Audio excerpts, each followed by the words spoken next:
¿Qué tal? ¿Cómo les va? Esta es una nueva edición de Leyendo con el Autor y hoy contamos con la presencia de Sebastián Pandolfelli. Hola Sebastián. Hola, ¿qué tal? Gracias por venir. Gracias por la invitación. Y primero contanos, antes de empezar con tu obra narrativa, contanos quién sos, qué haces, cómo te definirías. Básicamente soy músico y escritor. Cuando estoy entre escritores digo que soy músico. Entonces dicen, pero no escribís tan mal. Y cuando estoy Claro, entre está músicos bien. digo que soy escritor. Es una buena táctica. Claro, es una manera de defenderme un poco ante la crítica. Pero bueno, sí, básicamente soy músico y escritor, compongo canciones, tengo una banda, toco la guitarra o cualquier cosa que tenga cuerdas, le saco algún sonido. Y como escritor tengo publicada mi novela El Choripán Social, Sí, ahora un vamos a librito hablar. anterior que se llama Rock and Roll y algunas cosas sueltas ahí en antologías. Soy alumno, amigo y discípulo de Alberto Laiseca, que es mi maestro hace más de 10 años. Básicamente eso. Artista, dirían en la familia. El nene es artista, está bien. Sí. ¿Cómo llegas a la escritura, Sebastián? Ya escribía como de chico, un poco cuando jugaba con los muñequitos de He-Man y de G.I. Joe o de Mazinger y esas cosas, cuando me construía pequeñas ciudades para hacer los juegos, inventaba historias y eso ya es empezar a escribir. Sí. Después en el colegio lo que más me gustaba era eso, era leer y cuando nos mandaban a hacer alguna composición o cosas, mis composiciones se extendían más de la cuenta a veces y entonces dije, bueno, qué llevo, acá hay algo que está bueno, como dejarse llevar y escribir y inventar historias, eso es lo que... Y bueno, como te contaba hace un rato Sí. fuera de cámara que la primer novela que escribí tenía, no sé, yo tenía 12 años y era un cuento de terror medio extraño, al que le puse 2 tapitas con un dibujito, Claro. lo abroché y lo mostré como, está acá mi primer libro, decían todos los parientes. ¿Tenía cuántas páginas? Unas 14, 15 Bueno, páginas. Era un cuento largo, era para un tener cuento 12 años largo, estaba bien. Claro. Sí, porque hay que sostener una historia, ¿no? Sí, igual se perdió, me gustaría encontrarlo porque me acuerdo algunas pocas cosas, pero ver qué era lo que escribí en esa época estaría bueno. ¿Y con la música te pasa lo mismo? ¿Tenés esa fluidez? Sí, más qué sé yo, tengo como facilidad como por tocar la guitarra. No soy un gran virtuoso de esos que hacen 800 escalas en un segundo, pero no, me sale fácil. Y me bajan canciones, qué sé yo, tengo como un estilo bastante simple igual de composición de canciones, pero creo que yo hice más de 100. Así. Y estás dentro de un grupo de teatro también, me contabas, También ¿no? como músico estoy en 2 compañías de teatro, que una es Compañía de Funciones Patrióticas, que es una que dirige el director Martín Seijo, que son obras de teatro bastante cómicas que tienen que ver con cuestiones políticas y se hacen una única función en una fecha patria, en feriados. Hasta ahora las venimos haciendo en la Fundación Proa. Hay 2 o 3 al año. Nos va bastante bien. Y después integro Teatro Todoterreno, que es una compañía de teatro que dirige Paula Banfi, y ahora estamos en plenas temporada de funciones. Claro. Nos quedan un par todavía en el Excéntrico de la 18, que es un teatro que está en Lerma y Scalabrini Ortiz, sábados y domingos. Si alguno se interesa en ver la obra, La mano que tacha, que es algo que tiene que ver con los procesos de escritura, porque la obra trata sobre lo que sucede en la cabeza de un escritor cuando está en pleno proceso. Y hay una serie de improvisaciones sobre textos de Luis Cano que tienen que ver con cómo es ese momento en el que se está escribiendo, ¿no? Con lo que aparece, las imágenes, recuerdos, ecos, fantasmas. ¿Es lo que te pasa a vos? Y en ¿Vos general, te podés reconocer en ese proceso? Sí, de hecho creo que yo estoy un poco en todos los personajes de todas las cosas que escribí, hay algo que tiene que ver conmigo. Con Pandolfelli, digamos. Sí, sí. De alguna manera a veces medio me caricaturizo o otras no, pero siempre estoy ahí, yo. Todos los personajes tienen un 50% mío y el otro 50% es que me choreé la personalidad de algún pariente, amigo, Claro. O algo que escuché por la calle. Claro. Pero casi todos yo. Un poco egocéntrico. Pero Bueno, pero es de tu experiencia Claro, el sí, texto, sí. o sea que es imposible salir de eso, ¿no? ¿Cómo entra la realidad en tus obras?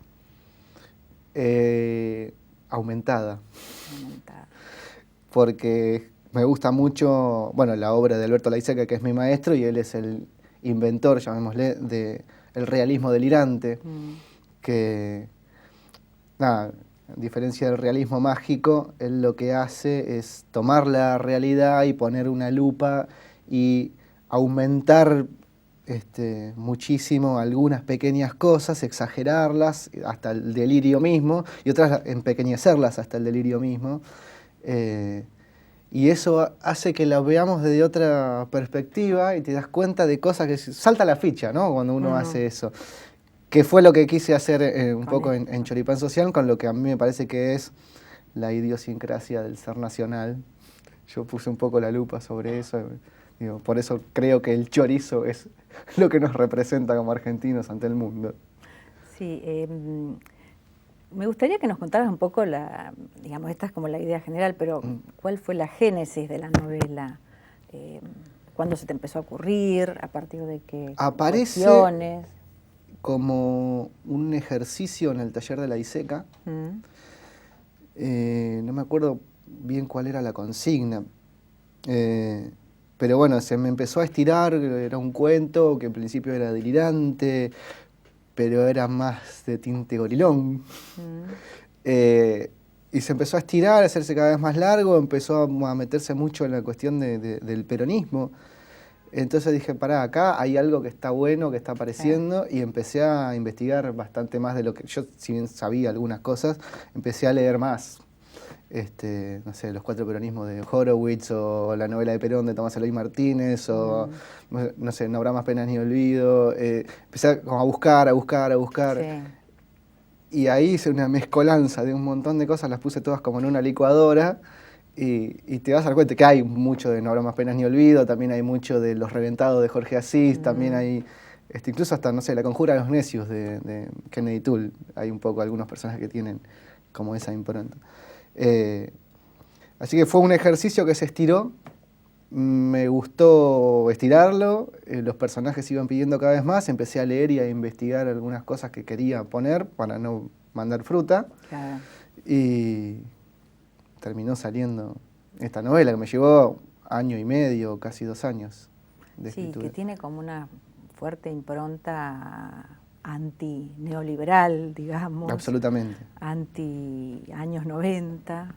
Inclusive aparecen algunos personajes Muy de los 90. muy de los 90 que algunos siguen dando vueltas todavía por... Sí, sí. Bueno, el empresario que aparece Sí, ahí, que está en la barra del Sheraton esperándolos a ellos para hacer un negocio, está tomando pizza con el correspondiente vino espumante. claro. Hay unos cuantos Aparece la guiños. Ferrari, Sí. bueno, en fin, diferentes como Sí, y hitos. además que los malos son latifundistas ojeros también en el fondo. Mm. Me ha llamado la atención el título cuando leí la novela porque me hizo recordar al el famoso el chori y la gaseosa, ¿no? De juntar gente Hmm. por el chori. Sí, un poco tiene que ver con eso, pero es para hacerle el juego contrario, ¿no? Digamos, yo creo que no es tan así como piensa la señora de Barrio Norte, que Mm, es juntar negros en un colectivo para llevarlos a golpear los bombos. Eh, Hay necesidad de manifestarse. Todo ser humano tiene necesidad de manifestarse, y si te ponen un bondi para que llegue más rápido, vamos. Y si encima te dan algo para comer, mejor aún. claro. Eh, no sé, me parece que no es tan así como dicen. Sí hay clientelismo, pero no es solamente algo que tenga que ver con el peronismo. Creo que lo hacen todos los partidos políticos. No, yo lo señalo por lo siguiente, porque después cuando uno lee el libro ve que, qué sé yo, los nombres de los capítulos son esas frases cristalizadas que por ahí todos decimos y reconocemos y que no sabemos muy bien de dónde salieron. Está como una cuestión del saber popular, si se quiere, que aparece a cada momento, así como las letras de las canciones que han sido Sí. sumamente populares, conocidas. Sí, hay canciones de Leonardo Fabio. Sí, que si, no sé, uno lee las primeras 2 letras, 2 palabras, podés continuar el verso, ¿no? Porque son muy conocidas. Como que has trabajado mucho con eso. Sí, tengo como una antena ahí todo el tiempo captando la manera de hablar de la gente. De eso vamos a hablar porque es bastante particular el libro.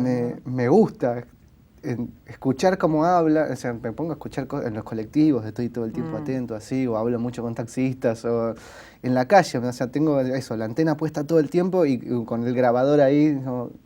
Bueno, sos músico a lo mejor también, el sí, tema del sonido. Pero después trato como de transcribir esa manera de hablar y ponérselas a los personajes. O sea, por eso es como lo que decís, aparece mucho en la novela las distintas maneras de hablar de la gente. Sí, y además, bueno, sigamos con el tema del lenguaje. Es escatológico el libro. Bastante. Sí. ¿Por qué? A ver, ¿por qué lo has hecho así? Porque, digamos, uno tiene el preconcepto, va a leer literatura, piensa en... Por varias cuestiones. Una, ya piensa que en el adorno, decís digamos. eso, es... si bien acá hay uno de los recursos es un poco la pirotecnia verbal, viste que hay frases largas y medio rebuscadas y qué sé yo, era desacralizar la cuestión literaria. Esa es una. Porque como que yo, cuando uno empieza a leer, que le Cortázar, Borges, no sé, y todo, y la literatura es una cosa seria. Tenés que leer Corazón de Edmundo D'Amicis, que en el colegio. Como... Pues ya no se lee más, creo. Bueno, pero igual es un embole. Y de repente me di cuenta de que había otra manera de escribir cuando empecé a leer a Laiseca, a César Aira, o sea, hay otra escuela. Entonces sí, se puede escribir una novela seria, pero con otra manera de contar, digamos, y con otro lenguaje. Entonces empecé a usar ese lenguaje más coloquial y a la vez hay un montón de cuestiones escatológicas, pero que tienen que ver también con la manera de hablar y de pensar del argentino medio. O sea, somos puteadores. Somos una mezcla de tanos, judíos y gallegos que se la pasan puteando. Claro. Entonces, bueno, si en la calle la gente habla así. Bueno, vamos a hacer una pequeñísima pausa y ya seguimos conversando. Ya venimos.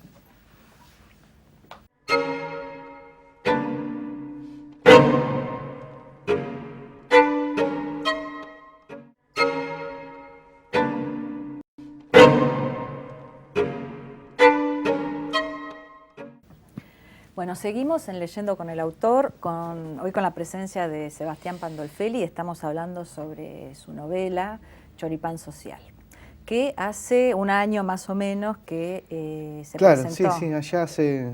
Es que el tiempo se pasa muy rápido. El tiempo pasa volando. Hace un año se presentó en el Zaguán Sur, en un evento que...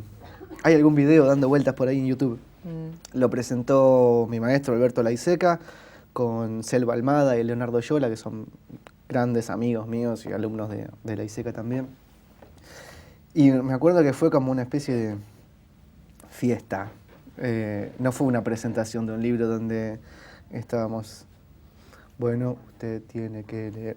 Era como, yo llevé un bombo y di un discurso. Fue como, o sea, hubo más como una cosa performática, que es algo que también me gusta hacer. Lecturas en vivo, yo leo bastante cuando me invitan a ciclos de lecturas, y yo, haciendo performances. Digamos, no es que me siento y te lo leo, sino que incluso hay un disfraz de superhéroe peronista que me he puesto alguna que otra vez. He visto la foto. Anduve paseando con ese traje por la Feria del Libro, tipo, yo ya del ridículo no se vuelve. La gente se caga de risa, es eso también lo que busco un poco. No es provocar, pero sí que digan, ¿y este zapato de dónde salió? Y decime, ¿qué respuesta recibiste de la lectura de la novela? Muy buenas, me sorprendió al principio que no me quisieran cagar a trompadas, por ejemplo. Sí, porque te metes con los mitos. Claro, o que no me dijeran, pero sos un gorilón, o qué sé yo. Alguna vez uno me lo dijo, pero porque entendió mal. Sí, pero no tiene ese... No, porque... No tiene ese tono. No tiene ninguno de los dos, es bastante neutral. Yo en realidad lo que hago es tomar la realidad y mostrarla y decir, mirá, o sea, somos así. Y tuvo buenas críticas. Y para hacer un libro publicado por una editorial independiente relativamente chica, tuvo bastantes reseñas en distintos medios. Claro, Wu-Wei, ¿no? Sí, la editorial Wu-Wei de Luis Mazzarello. Eso, se vendió bastante. De hecho, todavía ahí paso por alguna de las librerías decía, a ver, para preguntar si está, y dicen, no, se vendió. O sea, como que, bueno, funciona. Funciona. Así que cómprelo. Está bien. ¿Y cómo entra a jugar el tema de la identidad en la novela? ¿Cómo lo fuiste pensando vos? La identidad del ser nacional, ¿no? Que es lo que vos estás tratando de mostrar. Yo creo que la idiosincrasia argentina es peronista, el ADN del argentino, o sea, no es inevitable, o sea, porque radicales, comunistas, centroizquierda, centroderecha, todos en algún momento son peronistas. Han pasado Es como, y el general dijo, o sea, es como una bolsa de gato, que no se están peleando, se están reproduciendo. Entonces, bueno, tomé eso, más algunas comidas típicas, como sería el choripán, más algunas reacciones típicas, como esa de que somos todos amigos mientras estamos mirando un partido de fútbol y pasan 5 minutos y hicieron un gol en contra y nos cagamos a trompada en el medio de la Plaza de Mayo. Y además aparece, no quiero contar el final, pero bueno, de ninguna en manera. el final aparece una cuestión en la que terminamos todos hermanados porque nos damos cuenta de que hay una identidad ahí. Que yo creo que es muy posible, en cuanto nos demos cuenta de que sí tenemos una identidad conjunta y no somos todos tan distintos como dicen, nos va a ir mejor como país. Sí, seguramente. ¿Qué te parece esta nueva, que ya viene hace un par de años, la incursión de los jóvenes otra vez en la política, me parece el que está brío que bien. tienen O los sea, jóvenes, ¿no? cuando yo era adolescente no se hablaba de política. O sea, y la única manera que tenías de protestar o hacer alguna cosa era salir cada tanto cuando había alguna gran manifestación, ir ahí, te cagaban a palazos los canas. Entonces, bueno, armar una banda de rock, porque era fácil comprarse una guitarra. Claro. Pero era como la única manera. De ahí sale eso, el rock chabón que aparece en los 90, que trataron de... El mercado lo chupó a lo que fue el rock, hasta le puso ese mote de rock chabón, como parecía, bueno, es esta cosa. Claro. Entonces ya ni siquiera sirvió como una manera de manifestarse en como contra. algo despectivo, ¿no? Y está buenísimo ahora que sí, que después de lo que pasó en 2001 y para acá, incluso aparecieron miles de editoriales nuevas que publican escritores jóvenes. Sí, muchas. En los 90 lo que más había era una poesía nihilista, ombliguista, que hablaban de la nada misma. Después, a raíz del 2001, se empieza a hablar de política en la calle, se empieza a hablar de política en las casas, los pibitos salen y empiezan a militar. También por ahí es como más fácil militar siendo amigo del campeón a que militar contra, porque no te cagan a trompadas en la calle. Pero me parece que está buenísimo que la juventud participe, porque eso nos va a hacer crecer. Sí, que sepan de qué se trata, ¿no? Sí. Ni más ni menos. Sí, sí. Y para vos la literatura, digamos, tu literatura, ¿no? ¿Tiene condimentos políticos? ¿Vos lo tomás como una forma de militancia o estás lejos de eso? Todo lo que uno hace es una postura política en el fondo. Bueno, algunos lo niegan, pero bueno. Pues. Es que si yo escribiera una novela de esas, que hay muchas dando vueltas, me levanté esta mañana, me saqué la pelusa del ombligo, puse la pava en el fuego y me quedé mirando el cielo. O sea, claro. Eso también es una postura política, bueno, nada, aparte de aburrir al lector, de no decir nada.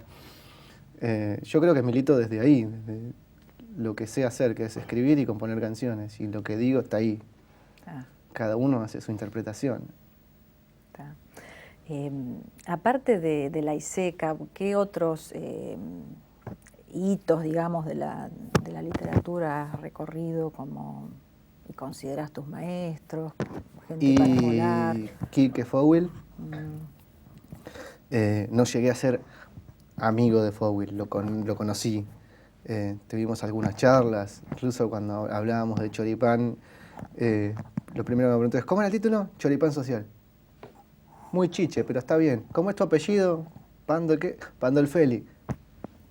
Sí, está bien. Eso fue como todos los consejos que me dio Quique. O como que decía que tenía como que salir a vender yo la imagen de cosas. Y más allá de vender la imagen de escritor, también lo que hay que hacer es sentar la colita y hay que escribir. Escribir. Claro.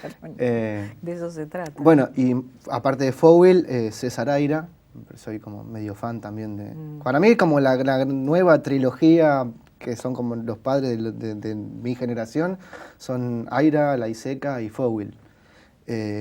O sea, hay vida más allá de Borges y Cortázar.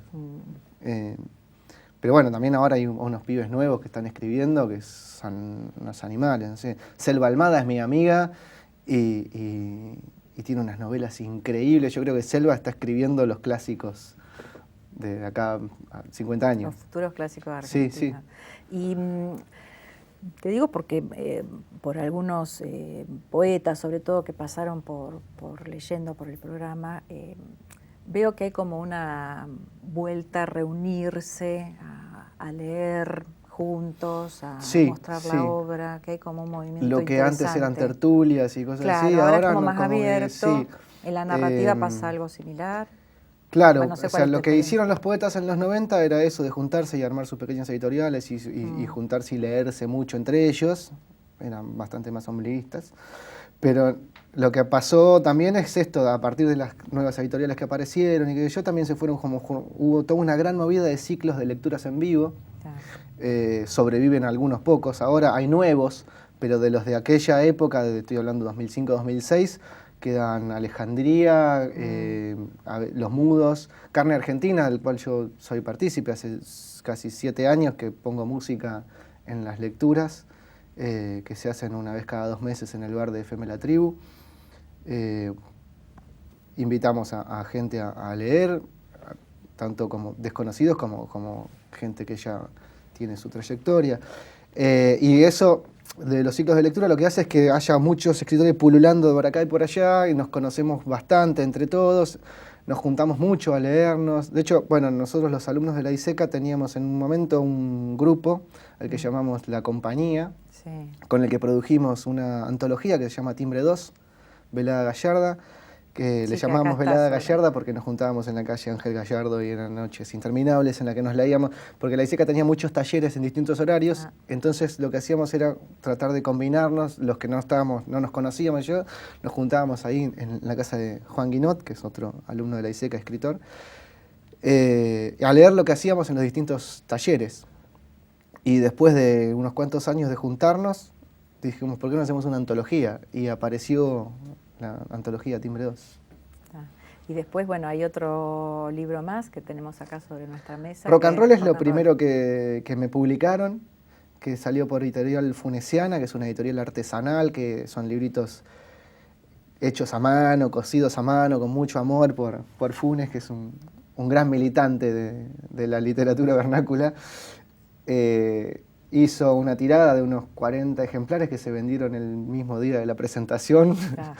Entonces después, creo que ahora hay 100 y pico ya dando vueltas, porque hizo bastantes más. Pero se puede bajar el PDF gratis en la página Editorial Funesiana, puedes bajar Rock and Roll de ahí. Y en la novela, me parece, volviendo un poco, que hay como una nostalgia de un tiempo ido que fue mejor. Y sí, también es parte de nuestra identidad, esa nostalgia tanguera de llorar por la mama y porque cuando éramos chiquitos. En un momento vos decís, ¿cómo empezó todo esto? ¿No? Dice uno de los personajes. No sé, yo cuando era chico en mi barrio, en Villa Diamante, la calle era de tierra y hacían carrera de sortija y yo salía con los pibes y jugábamos al hoyo pelota, qué sé yo. O sea, yo llegué a jugar a la bolita en la vereda de mi casa. Y eso, en unos pocos años, desapareció. Hoy los pibitos están todo el tiempo encerrados en la casa con la PlayStation. Yo creo que un padre que ame a sus hijos debería agarrarlo así de acá y poner una patada en el culo y sacarlo a la calle que juegue con otros vagos. Pasa que en un momento la calle se volvió peligrosa también, sí, digamos, en el imaginario. Pero con una buena contención familiar no es tan así. No, digo en el imaginario, ¿no? Sí. Nada, grupos de amigos, ¿sí? Mándenlo a los clubes a los pibes, no que estén todo el día con la PlayStation. Es cierto. Además hay que leer, también eso pasa, que ya los pibes no leen nada, salvo las frasecitas de 140 caracteres del Twitter. O sea, la literatura es algo que hacía que la cabeza... Y te hace trabajar el cerebro, básicamente. Sí. Bueno, Sebastián, vamos a tener que despedirnos, pero yo me voy a despedir del público que nos está viendo, pero te voy a dejar a vos con tu literatura. Así que bueno, yo los saludo y hasta la próxima. Hacía calor y el paisaje era de lo más desolado. Ranchitos de chapa y cartón prensado, uno al lado del otro. Algunas casillas de 2 plantas daban la sensación de que se iban a derrumbar con la primer ventisca. La tierra seca de la calle provocaba un sonido irritante bajo las hojotas de Platero Rodríguez. 3 perros flacos y sarnosos los seguían en su caminata, deteniéndose de vez en cuando para rascarse, ladrar a otros perros, tomar agua de la zanja que bordeaba las veredas. Uno de ellos intentó saltar sobre la bolsita de coto donde llevaban las manos, pero una buena patada en las costillas lo persuadió de no volver a intentarlo. El gordo Miguelito era cagón por sobre todas las cosas. Tenía unas monedas que tintineaban en su bolsillo y el sonido metálico lo puso nervioso. Agarró esos pocos centavos y los puso en su media derecha para evitar que el ruido atrajera a las larvas monederas. Pasaron por lo de Pirilo, un comercio extraño que alguna vez fue un vivero, y por el Club Social y Deportivo 17 de Octubre, donde un grupo de jubilados jugaba las cartas. En otra esquina había unos cuantos pibes con gorrita y zapatillas llamativas que pitaban de una especie de samovar improvisado con una botella de Coca-Cola. El que parecía ser el líder se acercó tambaleando. Tenía los ojos achinados y balbuceó unas palabras. Algo así como: guacho, dame un peso, una moneda para los pibes, que estamos de Paco, guacho, y te recabió, vieja. Y sacó una navaja del bolsillo. Miguelito se paralizó del susto y Platero intervino. ¿Qué guacho? Si nunca me tuviste en brazos, Gil. ¿Qué te hace el poronga con una púa? Vení, parate de mano que te rompo la trompa, mogólico. Aprendí a cuidar la ranchada, donde se come no se caga, maleducado. Y lo miró fijo, y el pibe bajó la vista. Disculpá, Platero, no te conocí, loco, está todo piola, todo reliso, no pasa nada, vos. Respondió murmurando y volvió a su lugar con la cabeza gacha. Ya está, gordo, ya pasó, no podés ser tan cagón, son de los nuestros, dijo Rodríguez resoplando. Es que los muchachos de antes no fumaban porquerías, y le dio una palmadita en la espalda. En la siguiente cuadra había una casilla aislada rodeada por unas rejas. Golpearon la puertita de chapa y una nena de ojos celestes con el pelo revuelto y un vestidito gastado les abrió mirándolos de arriba abajo. «Pase, Roberto», dijo un tipo alto enfundado en una túnica blanca. Ramón lo vio en sueños y ya sabía que venían. Pasaron a un cuartito miserable plagado de estatuillas de santos y estampitas. El gauchito Gil, San la Muerte, Seferino Namuncurá, la difunta Correa rodeada de botellas de plástico. Velas rojas, blancas, negras, todas chorreadas iluminaban la escena presidida por un San Jorge de medio metro sobre un altar improvisado con un tablón sobre 2 cajones de cerveza Quilmes. Había un póster del mono relojero que decía Villiquen y una foto de la selección argentina del 86 junto a unos afiches de Gilda y el Potro Rodrigo. Se escuchaban a todo volumen los sonidos de una PlayStation. El ambiente se ponía tenso. Cesaron los ruidos y desde atrás de una cortina de plástico con dibujos de Mickey apareció Ramoncito, el niño milagroso de Villa Caraza, chupando un naranjú.